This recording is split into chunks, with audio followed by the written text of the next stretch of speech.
មានតម្រៃគេកូនពី3ទៅ4ដងតែប៉ុណ្ណោះដោយដល់ទៅមកមិនតម្រៃចាប់ពីដល់ប្រឡាយខែរក2ខែរបស់คนจะមកពួកបានយូរមែនតើnó có cái kem mới nữa nó mới được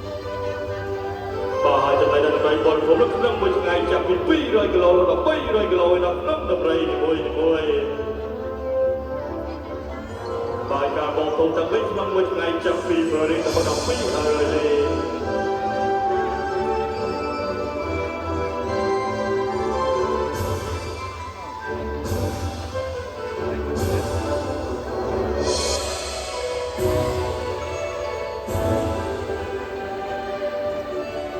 បាទចំណែកដល់ចូលចិត្តបនគូជាគេនោះវាគឺជាផ្លែចេកដល់ទៅផ្លែបនស្វាយនោះគឺជាជាតាទៀតផងដែរ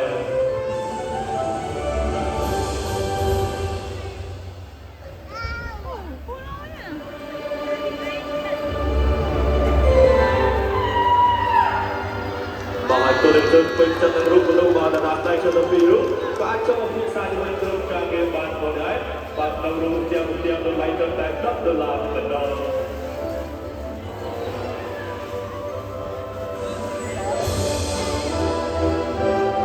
บอลในบอลตัวไทยโอ้ยรู้ตัวเองจับประสาทจะเป็นแบบนี้